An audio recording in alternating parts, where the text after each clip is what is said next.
Hello, hello, hello! Luto tayo ng risotto con la zucca e verzini. Ito yung verzini kung tawagin, langgunisang maliliit. At ang zucca ay ang kalabasa. Ayan, hihiwain natin ng maliliit yan, ha? Ayan, nahiwa na natin ng maliliit. Ihahalo natin siya dito sa langgunisa o verzini.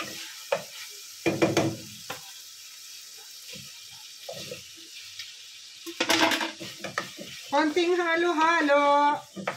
And then, tatakpan natin yan. Hintayin natin lumambot ng konti ang ating kalabasa. Then, lalagay natin yung kanin o riso.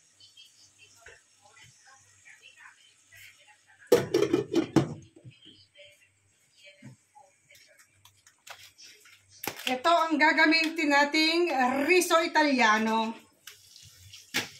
So, nagisa na natin ang ating kalabasa at ang langgunisa.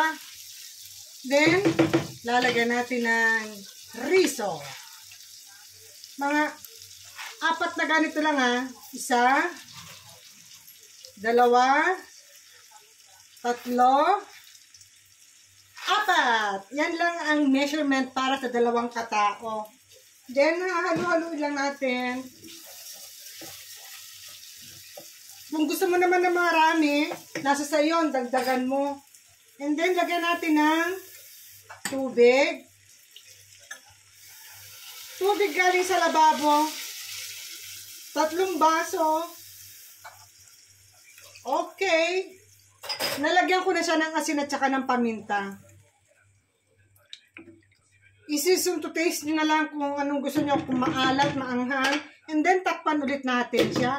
Antayin natin kumulo. Kapag kumulo, hihinaan natin yung apoy hanggang sa mainin na siya. Ang ganda ng kalabasang nabili ko. O, diba? Ito ang ginamit ko. 1/4 lang nito ang ginamit ko. Hindi kalahati. Yung kalahati, pinirito ko dahil gusto kong kainin ng piritong kalabasa. Ayan guys, kumukulo na siya. Ngayon, yung apoy natin is hihinaan natin para hindi siya mabigla. Para ka lang nagsaing. Pero may kasama na siyang langgunisa at saka ng kalabasa. O, hinaan natin ang apoy. May inin niya mga after 5 to 10 minutes. Then, ready na ang ating lunch. Ayan, meron pa akong natirang okra guys. Sinigang ko na lang siya sa sampalok. Wala nang sahog-sahog para lang mag-iba ang lasa niya. Ito na yung ating risotto con lo zucca e verzini. Mga 5 minutes pa luto na yan. And then nagprito tayo ng ilang pirasong kalabasa. Yan ang aking kakainin. Hindi ako nagsasayang ng pagkain guys. Lalo pat napakamahal ngayon ng bilihin. Kaya huwag kayong magsasayang. Sobrang mahal na ng bilihin ngayon. Sarap! Ayan guys, malapit na maluto ang ating risotto con lo zucca o risotto con kalabasa and tawag dito, langgunisa. Yung kalabasa, pag malambot na, smash nyo na lang. Kinakailangan kasi talaga halos durog na durog siya. So ayan, luto na ang ating risotto. Ganyan lang ang ating Italian rice. Ayan ang highly requested naman yan ni Fabio. So ano guys, kakain na tayo ha. Hintayin nyo at ipe-plating natin. Ayan, naka-plating na yung para kay Fabio. Ito ang kanyang risotto con lo zucca e verzini. Longganisang maliliit. Ito naman ang ating plating. Siyempre, hindi mawawala yung ating nilutong okra at piniritong kalabasa. Yan ang aking mga kakainin ngayon. So for this time, meron tayong rice. Italian rice. Ito ang gusto ni Fabio. So halika, sumabay ka ng makikain. Kung gusto mo to, kumain ka. Kung ayaw mo, bring your own food at saluhan mo kami. Halika na guys, kumain na tayo. Itong ating risotto, pwede natin lagyan ng parmigiano para lalong sumarap.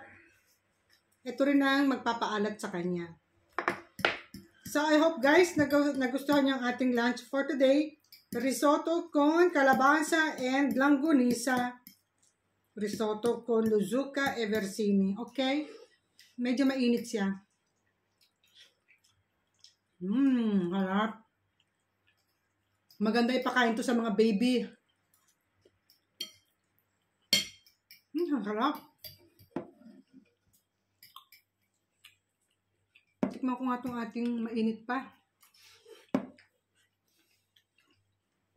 Wow! Talaga namang asin. Sarap asin. Mainit.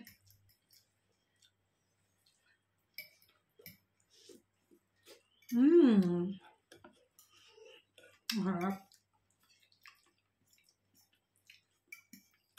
Mas bet kong kainin to. Hindi ako masyado sa rice.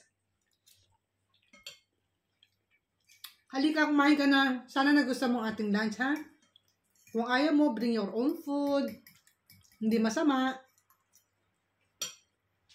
Salamat sa panonood. Continue eating. Bye!